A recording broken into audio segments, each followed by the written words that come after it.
Olá, queridos amigos e companheiros.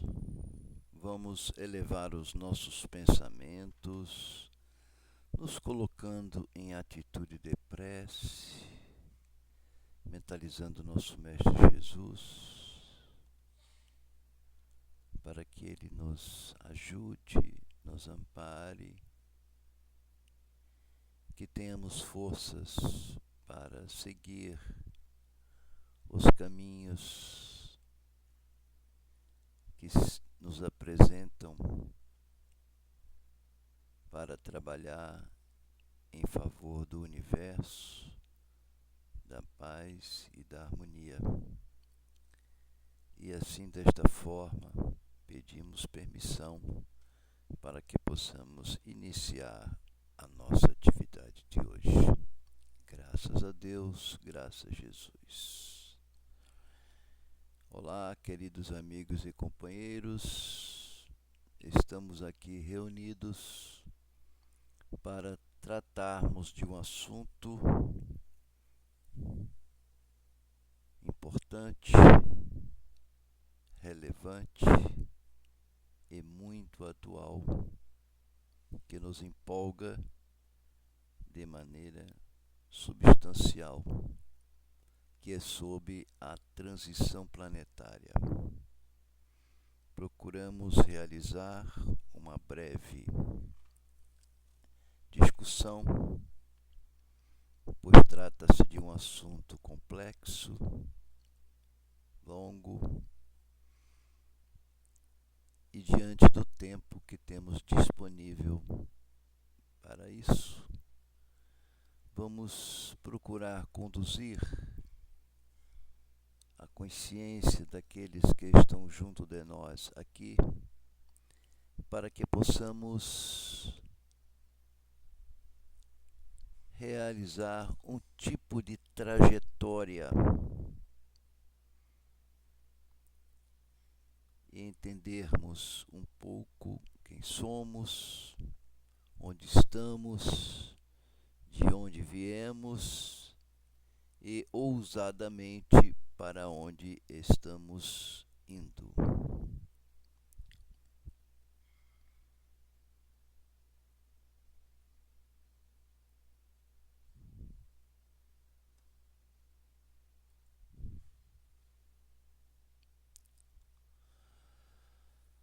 O que é a transição planetária?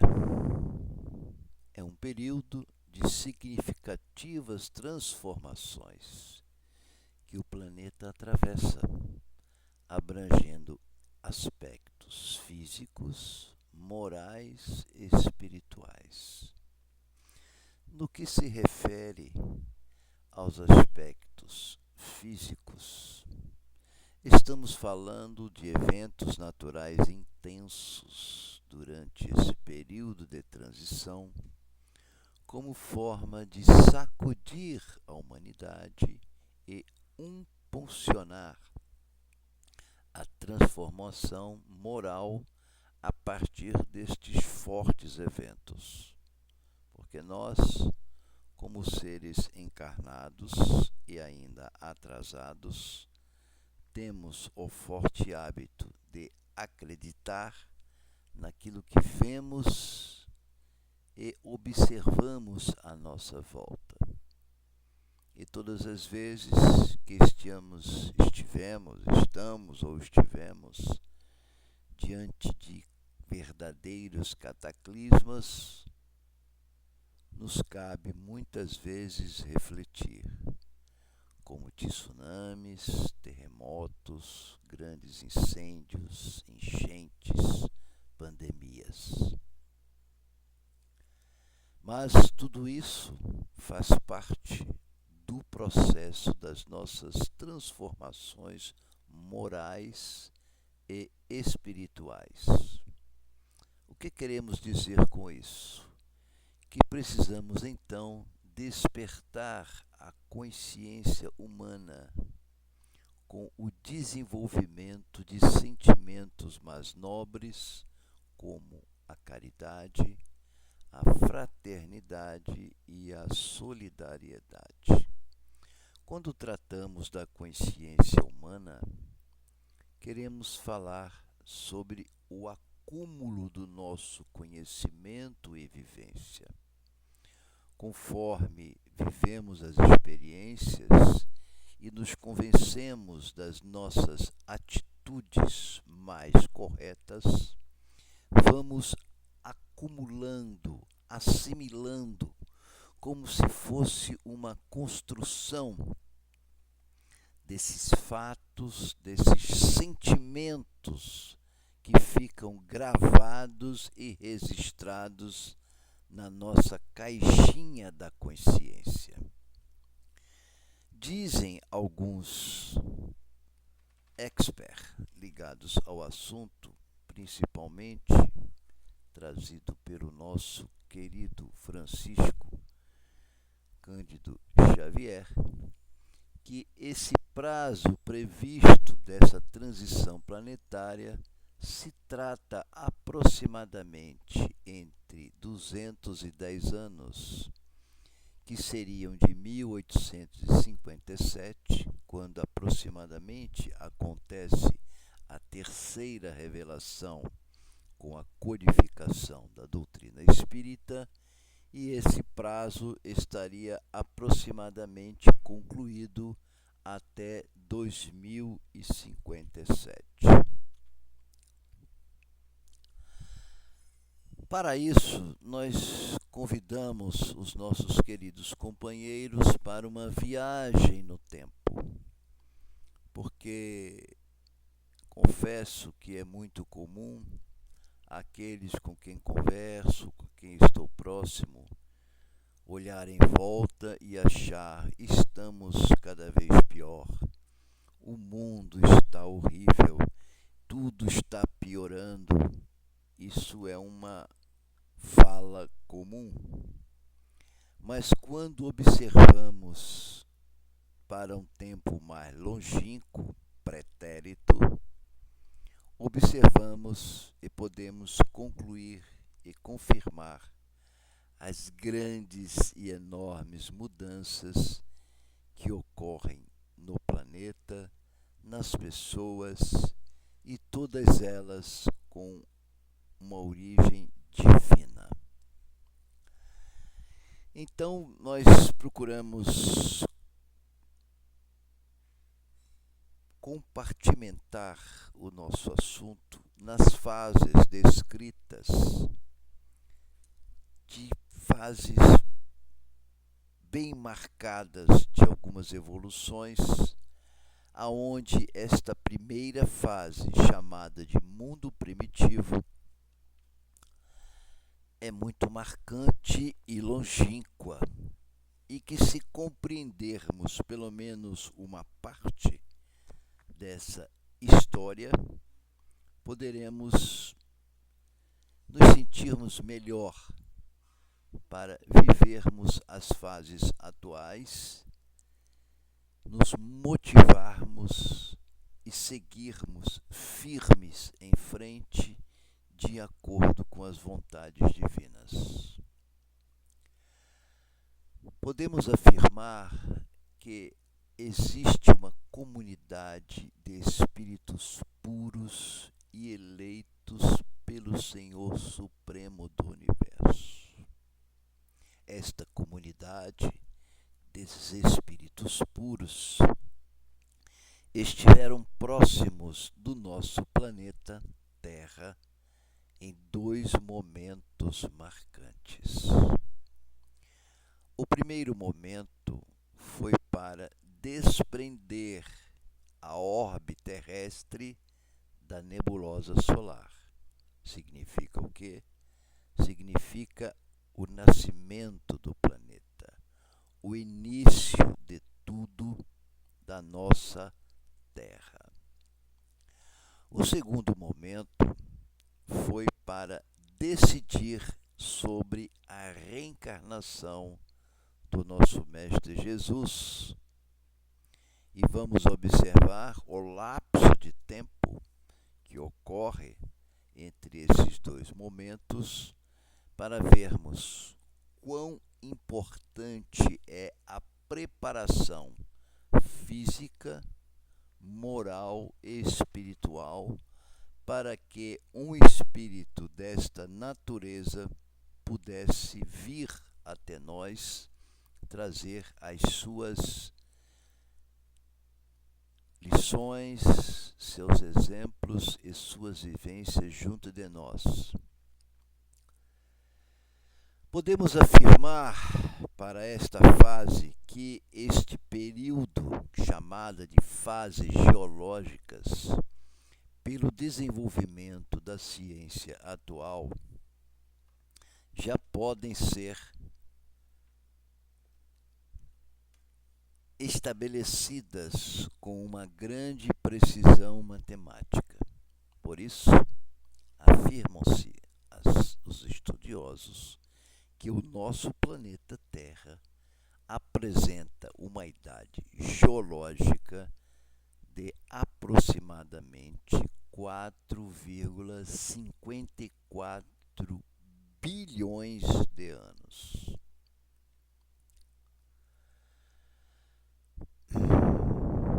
Bom, ao iniciarmos essa nossa viagem histórica, gostaríamos de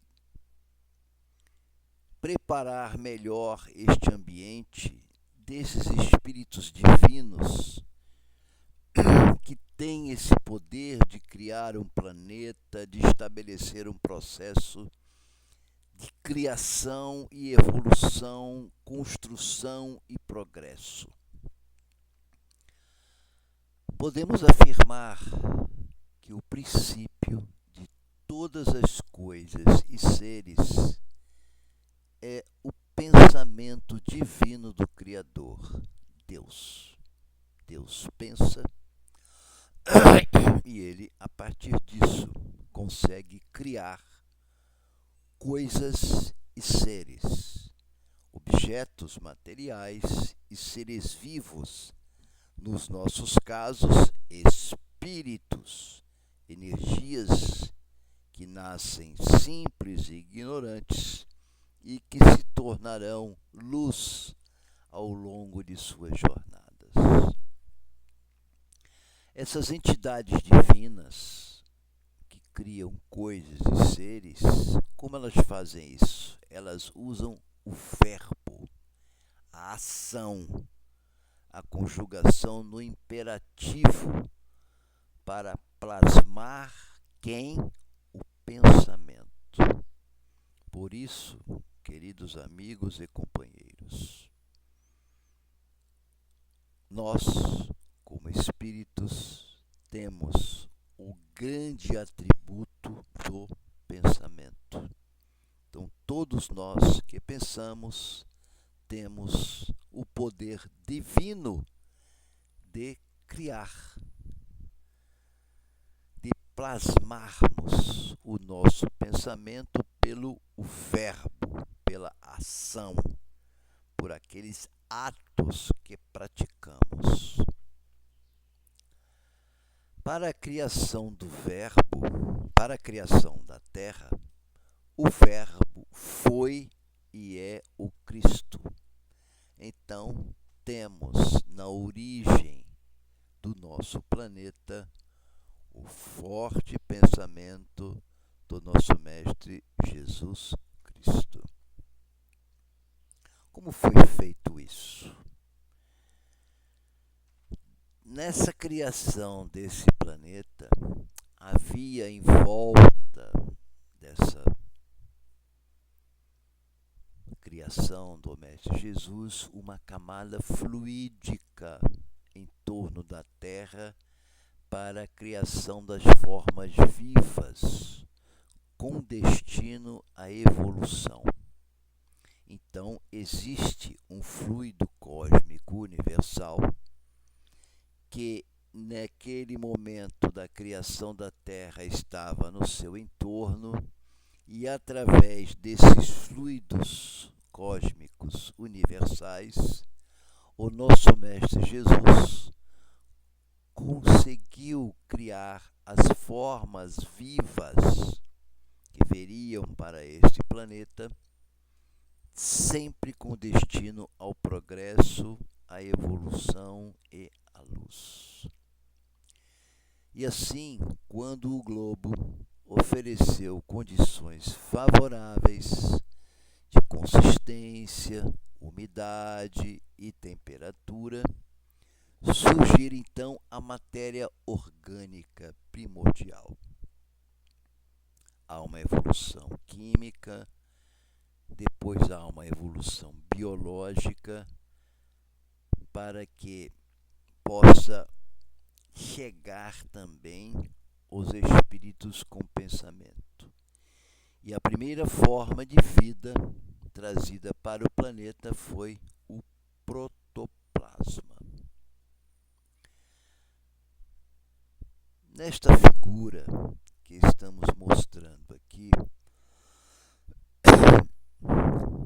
que infelizmente ela não é tão nítida como gostaríamos, mas simplesmente para mostrarmos as ideias, a linha do tempo, podemos observar na primeira parte inferior dessa imagem, onde está escrito, eu prometo para vocês que vou ler o que está escrito. Se alguém não estiver lendo, creia-me, por favor. Início da Terra azoica, sem vida, mais ou menos 4,5 bilhões de anos. Nenhum sinal de vida. Nessa época, da formação do planeta, ele era extremamente quente. Tinham vulcões, meteoritos, que subiam chuvas de meteoritos. O ferro e o níquel formaram o núcleo.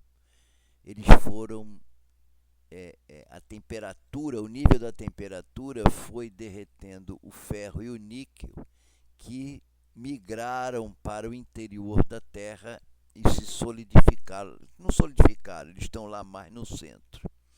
E os demais elementos, por diferença de densidade e diferença de temperatura, se resfriaram, formando o manto da Terra. Essa época a atmosfera era primitiva, quase não tinha oxigênio, tinha alguma umidade, começa uma certa formação de água, gás carbônico, né, o dióxido de carbono, o nitrogênio e outros gases eram abundantes nessa fase. Quase não tinha oxigênio livre.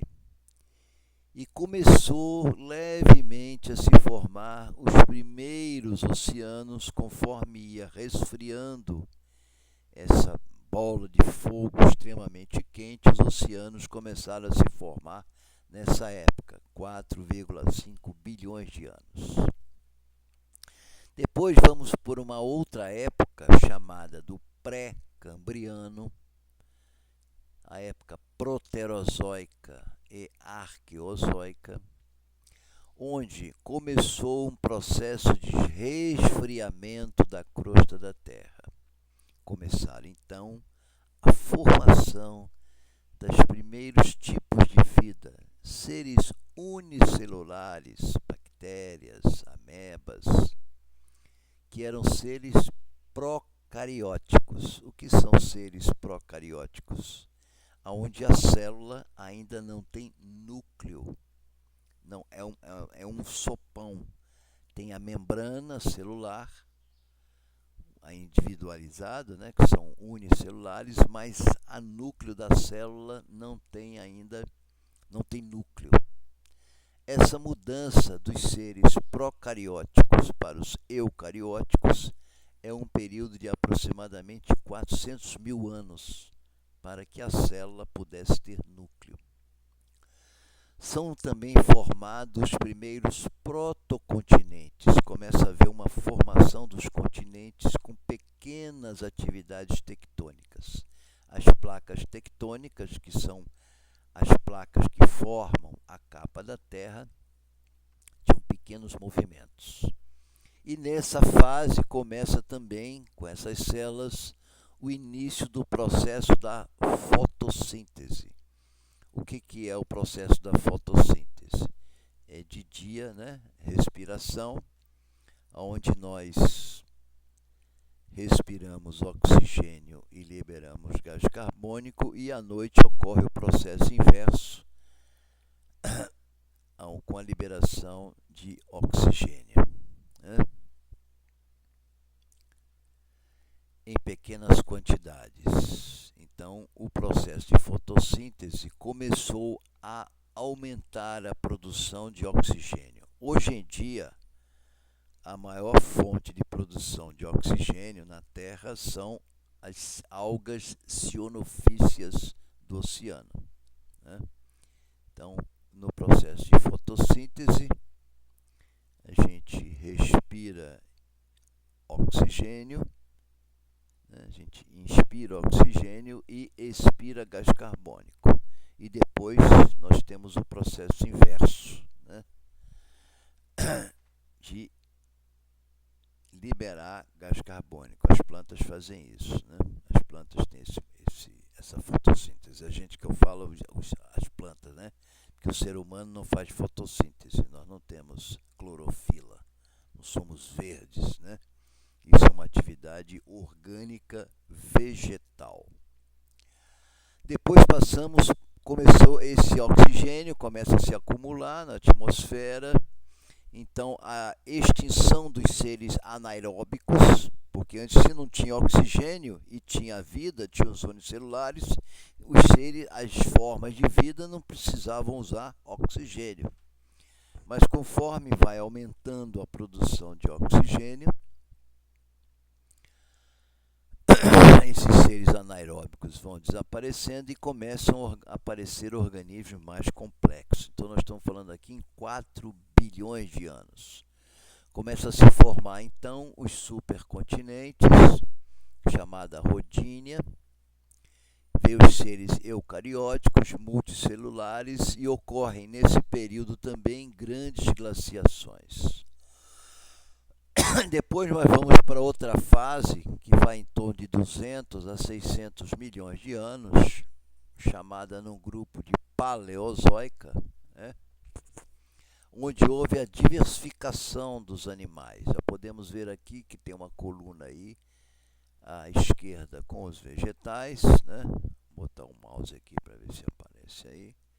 Aqui a coluna dos vegetais e aqui a coluna dos animais, né? Então, estão aqui os primeiros seres vivos começaram a aparecer. Vida terrestres de plantas e animais. Então, as vidas que ficavam na água, né, que era no sopão, na água, vai saindo da água e vai migrando para a terra. Começa, então, a vida terrestre nessa faixa de 270 a 600 milhões de anos. É formado, então, o supercontinente da Pangeia e há uma maior extinção em massa. Houve um grande desaparecimento de seres vivos nessa época aqui, né?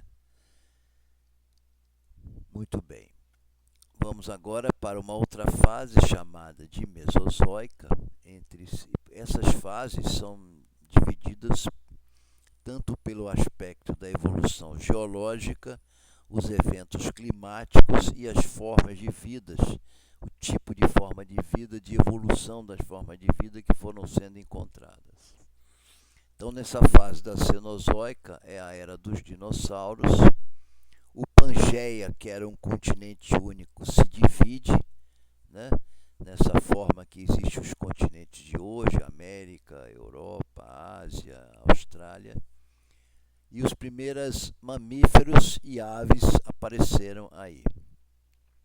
Houve então a extinção dos dinossauros, que não eram aves, desapareceram nessa época aqui por causa de um acidente de um asteroide. Então estamos falando aqui na faixa de 100 a 200 milhões de anos.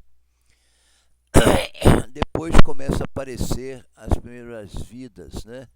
Já mais próximas ao homem, no período que nós chamamos de Cenozoico, que vem até o período que nós vivemos atualmente, que é o terciário e o quaternário, onde apareceram os primatas, né, que existiam.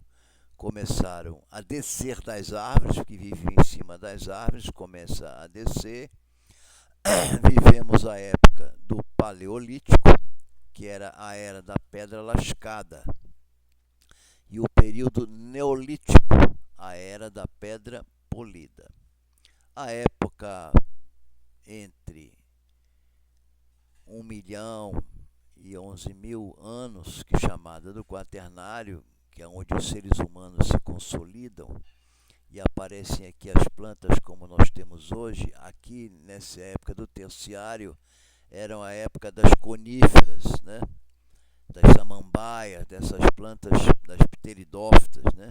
Dessas plantas mais simples e que não tinham flor. As plantas aqui nessa época não tinham flor.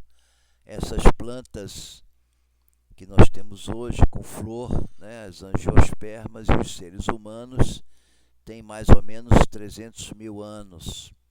Então há uma prevalência, uma dominação dos mamíferos, há uma formação da cadeia de montanhas pela colisão das placas tectônicas e a evolução dos primatas e do Homo sapiens na África, há 300 mil anos mais ou menos. Também houveram glaciações no Quaternário, com resfriamento global e expansão dos polos. Muito bem. Vamos em frente. Em relação ao ser humano, a nossa escala evolutiva, então nós, os ancestrais primatas, os símios, né, os chimpanzés, gorilas, têm cerca de 25 milhões de anos. Depois nós evoluímos para os hominídeos, né, que são mais parecidos com o ser humano. Vieram do grupos de primatas, não necessariamente do macaco, certo? Com características mais próximas dos humanos, e começamos a ter essa postura ereta. Então vemos aí o Australopiteco, o Homo habilis, o Homo erectus, que mais ou menos 500 mil anos, o Homo de Neandertal, que viveu nessas regiões, Solo, Rodésia, Floresbade e Neandertal, com 150 mil anos, e o Homo sapiens sapiens, que somos nós, que temos mais ou menos 300 mil anos, né? E depois, nessa fase mais avançada que nós estamos, o Sapiens sapiens com 35 mil anos. Veja quão longa foi a escala para que o homem pudesse receber os espíritos e transformar as suas condições físicas, biológicas, né, para dar progresso como o Mestre Jesus programou. Bom, vamos agora falar um pouco sobre a nossa ainda transição planetária, falando um pouco dessa nova fase, mudando daquela fase do planeta primitivo, onde o homem já está ereto, já está andando, já vive em sociedade, já passou da época, né, da pedra lascada, da época do bronze, e começam a chegar características mais espíritas, de espíritos na nossa evolução. Então são chamadas nessa fase, né, do planeta de provas e expiação. O primeiro ciclo inicia nos 3 reinos inferiores, mineral, animal e animal, e prossegue, né, para a primeira raça mãe ou raça adâmica. Depois nós passamos pela segunda raça mãe ou hiperbórea, a terceira raça mãe ou lemuriana e a quarta raça mãe ou atlante, com a migração dos espíritos da capela. Nós vamos falar um pouco mais sobre isso na frente. Encerrando com expurgo e cataclismas. Então veja que as tragédias ambientais são necessárias para que haja o progresso espiritual. O segundo ciclo, chamado no planeta de provas e expiação, inicia com as novas e adiantadas sociedades humanas e termina com a vinda do Mestre Jesus, o Messias Redentor. Então, a gente tem o início, né, daquelas raças mãe, vão chegando os espíritos da história de Capela, espíritos mais avançados, nos organizamos, temos uma condição tecnológica, né, além da biológica e física, tecnológica relativamente melhor. Então, o Mestre Jesus já encontra condições de vir à Terra e é considerado, então, esse como o início do segundo ciclo. O terceiro ciclo se considera a partir da morte de Jesus, o início do Gólgota até os dias atuais. E o encerramento está previsto no terceiro milênio com um novo expurgo, previsto uma viagem desses espíritos que se mantiverem resistentes e resilientes, né, na sua condição de progresso, provavelmente vão seguir para um planeta chamado Quiron. Vamos em frente. Bom, então vou procurar ser um pouco mais breve. A primeira raça-mãe, ou a raça adâmica, né, tinha uma natureza etérea. Essa raça não possuía corpos físicos densos como os humanos atuais. Eles eram seres mais etéreos, assemelhavam-se a formas de pensamento ou projeções astrais. Eles não tinham uma mente racional e concreta como a nossa. A sua consciência era mais intuitiva e conectada aos planos espirituais. A reprodução não ocorria da forma como conhecemos hoje. Acredita-se que se davam por processos de brotamento ou fissão, semelhantes à reprodução de certos organismos unicelulares. O habitat dessa raça teria sido um continente primordial, conhecido como Ilha Sagrada e Imperecível, localizada perto do Polo Norte, em um período muito remoto na história da Terra. Inicialmente, os seres dessa raça não eram mortais, no sentido que entendemos. A morte física surgiu em estágios posteriores da evolução. Essa primeira raça, gradualmente, se transformou na segunda raça-mãe, conhecida como raça hiperbórea, através de processos evolutivos lentos e graduais. A segunda raça-mãe, ou hiperbórea ou pré-adâmica, diferentemente da primeira raça, os hiperbóreos possuíam corpos mais densos, embora ainda não fossem completamente físicos como os humanos atuais. Eles eram descritos como formas mais consistentes ou sem ossos. Nessa fase, um princípio de mente começou a se desenvolver, mas ainda não havia uma conexão plena entre o espírito e a matéria para formar a mentalidade completa. Era uma consciência mais focada no vital e no crescimento. A forma de reprodução teria evoluído no processo assexuado da primeira raça para uma espécie de brotamento ou gemulação, onde excrescências se separavam do corpo parental para formar novos indivíduos. Essa é a origem do termo nascidos do suor, embora não deva ser interpretado literalmente. O continente primordial associado à raça hiperbórea é a Hiperbórea. Na geografia mítica teosófica, este continente se localizava após a ilha sagrada e imperecível da primeira raça, geralmente situadas em regiões próximas ao Polo Norte, em um clima mais ameno do que o atual Ártico. Um desenvolvimento significativo desta raça foi a formação mais definida do corpo etéreo ou duplo etéreo, o modelo energético do corpo físico. A raça hiperbórea gradualmente evoluiu e se transformou na terceira raça-mãe, a raça lemuriana, marcada pelo desenvolvimento de corpos mais densos e a eventual separação dos sexos. Aqui é uma figura para nós imaginarmos aonde pode ser a Lemúria. Se imagina que ela é próxima à Austrália. Ela ficava próxima à Austrália. Então nós estamos vendo aí ao norte a Índia, à esquerda nós estamos vendo a África e à direita nós estamos vendo a Austrália. A terceira raça-mãe ou lemuriana, os lemurianos desenvolveram corpos físicos mais densos e definidos em comparação com as raças anteriores.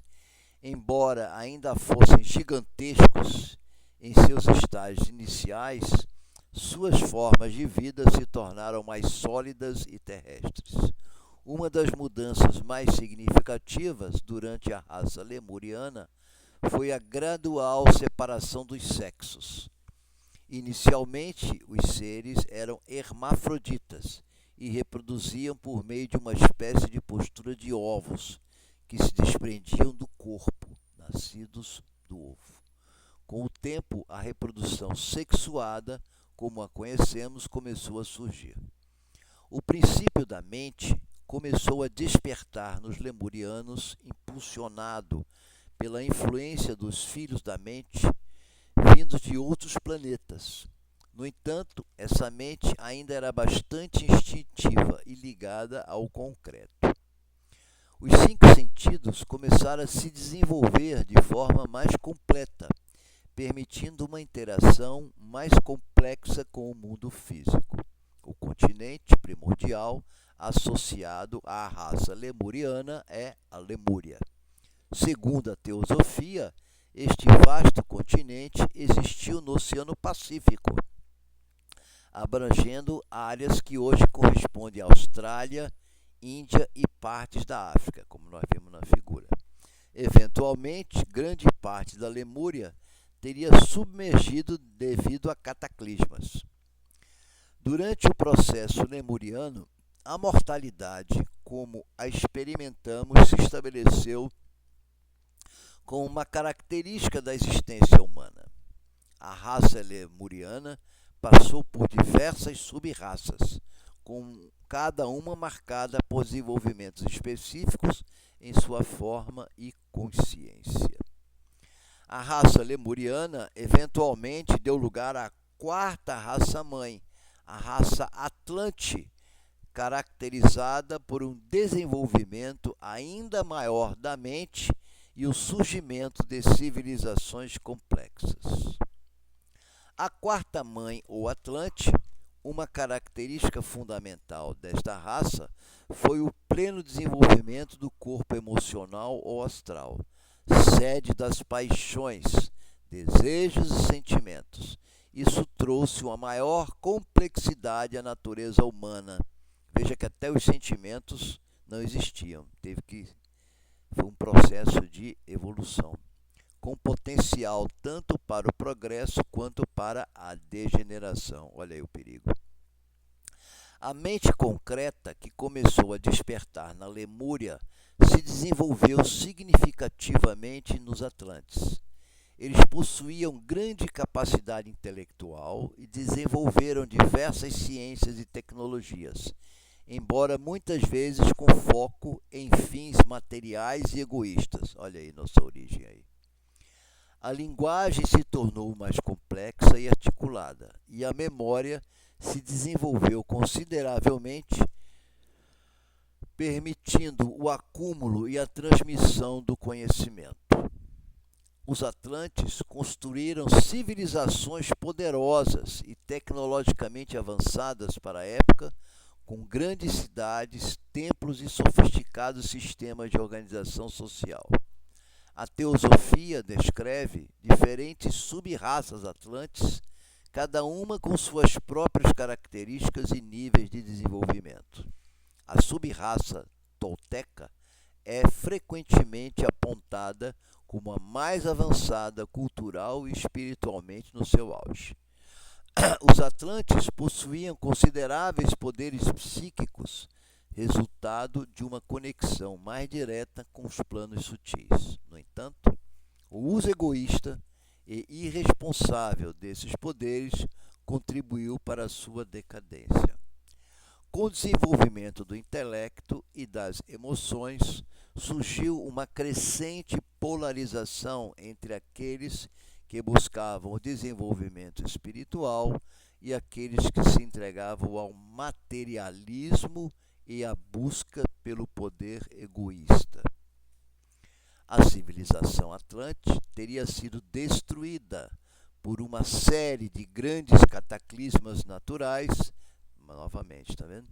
Principalmente inundações, devido ao mau uso de seus poderes e à crescente degeneração moral. A história da Atlântida, como prescrita por Platão, é frequentemente associada a essa narrativa teosófica. Uma parte da população atlante, mais evoluída espiritualmente, teria migrado antes dos cataclismas e se tornado a semente da quinta raça-mãe, a raça ariana, da qual a humanidade atual é considerada um ramo.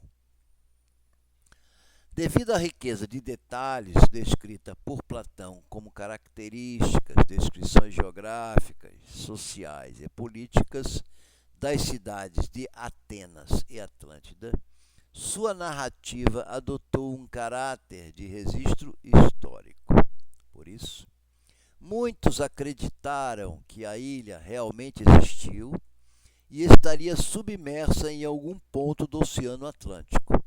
Dessa forma, motivando buscas e investigações, cujo objetivo era a identificação e a localização da Atlantis. Mas até hoje isso não está confirmado. Aqui na figura a gente vê essa parte aqui próxima da Grécia, né? Que o Platão, algumas descrições deles estava por aqui, e aí aonde possível ilha existia, né? Muito bem.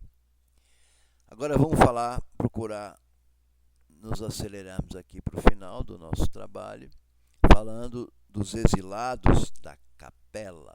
Então podemos aqui na figura ver a estrela da Capela na constelação do Cocheiro. Aí o que acontece? No ciclo evolutivo da terceira raça, mais importante da Lemúria, quando foi nessa época, foi então o plano espiritual decidiu trazer uma quantidade de espíritos da Capela que estavam lá numa fase que precisava evoluir, como está a Terra, e falou assim: vocês não vão ficar aqui mais não, vocês vão para a Terra. E falou: ó, vocês vão ter que ir lá na Terra. Então teve que avisar isso para o pessoal da Capela e para o pessoal que estava aqui na Terra. Então foi decidida essa imigração de espíritos mais adiantados, porque lá a Capela estava mais adiantado, então isso iria ajudar o progresso dos seres que já estavam aqui na Terra, né, vindos da constelação do Cocheiro. Núcleos biologicamente mais evoluídos se instalaram na região do Planalto do Pamir, no Oriente, no centro-norte da Ásia, na Lemúria e no Ocidente, na Atlantis, e os chineses e os mongóis. Esses espíritos foram parar nesses lugares aí. Esses imigrantes, então, basicamente foram 4 grandes grupos, né? Os árias, que são os arianos puros, que se reuniam na Índia. Eles eram descendentes dos hindus. Eram povos brancos, indo-europeus, e deram origem aos latinos, aos celtas, aos gregos, aos germanos e aos eslavos. Eles eram mais agudos no período da sua transição evolutiva. Significa que eles eram mais agressivos, eles ficaram mais revoltados, eles não aceitavam muito essa condição, e queriam estabelecer uma nova condição da cabeça deles aqui. Essa é a nossa descendência aí do povo ariano, do Árias, que ocupou os lugares todos, Europa, América, por aí. Os egípcios, por sua vez, esse grupo que formaram os egípcios, eles trabalharam mais na prática de bem e no culto da verdade. E eles evoluíram e depois acabaram retornando para a sua prática original no plano espiritual. Eu não vou entrar em muito detalhe disso porque a história é muito longa. Os hebreus, né, que foram lá para Israel, é uma raça forte, homogênea e tinha muito orgulho de Deus, mas eram muito vaidosos em relação a essa sabedoria espiritual. Veja que até hoje eles têm uma situação toda própria, eles só acreditam nas coisas dele mesmo e são mais fechados essas questões espirituais de outras origens, né? E os hindus, né, que estão lá na Índia hoje em dia, sociedade muito organizada, guardavam comovedoras recordações dos Vedas e Upanishads, os Vedas e Upanishads. É um povo muito espiritual, mas vocês notem que os indianos, eles ficaram durante muito tempo, né, fechados ali no seu país, cultivando as suas crenças e têm histórias espirituais muito maravilhosas. O grande acidente do porvir, eles vão ser herdeiros, né, daqueles que vêm para frente, principalmente os árias. Eles vieram antes dos egípcios e dos hebreus. As raças amarelas e as negras já existiam. Muito bem, nos aproximando da conclusão do nosso trabalho, ainda tratando da questão da gênese planetária, né, da evolução do progresso, gostaríamos de concluir dizendo o seguinte: diversas categorias de mundos habitados existem no universo, né? Nós temos que entender isso: mundos inferiores, mais materiais, e mundos superiores, mais espirituais. Existem as duas coisas, os dois momentos, e isso tudo vai depender de nós. Todos os homens criam os seus castelos, seja de areia ou de pedras. Areia porque se desmancha, não tem fundamento, e de pedra que vai durar muito tempo. E a dor liga as almas que manifestaram o ódio. Então nós precisamos trabalhar a lei do amor e precisamos trabalhar para o nosso progresso e, como desde o começo falamos, tudo depende do nosso pensamento. Nós vamos criar o mundo que nós queremos viver. Por isso que nós temos que estar atento ao que nós pensamos. No que se refere ao nosso país, o Brasil, Ismael prossegue com a sua marcha firme no Brasil. A principal questão do espiritualismo é proclamar a necessidade da renovação interior, educando-se o pensamento do homem no Evangelho. A superioridade europeia desaparecerá para sempre, como desapareceu o Império Romano, entregando à América o fruto, né? Nós é que Chico Xavier também fala isso, né? Que o Brasil vai ser invadido pelo pessoal da Europa, a Europa vai sofrer grandes cataclismas em relação ao oceano, essas coisas, e o pessoal da Europa vai acabar invadindo o Brasil e vem para cá. Uma tempestade de amargura varrerá toda a terra. É o período que nós estamos passando. Por isso que precisamos ficar firmes e tranquilos com o amor divino. Depois da treva surgirá uma nova aurora. E depois dessa etapa, né, essa conclusão dessa transição planetária, nós entraremos numa fase do mundo de regeneração, onde a vida moral é mais perfeita e há um predomínio da lei do amor e da fraternidade.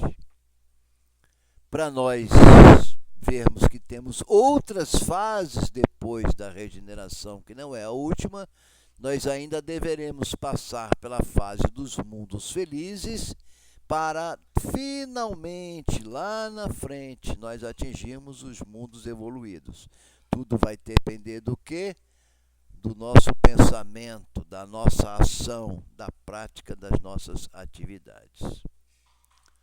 Muito bem, então muito obrigado a todos, desejando paz e harmonia. Que Deus ajude e ampare a todos. Muito obrigado.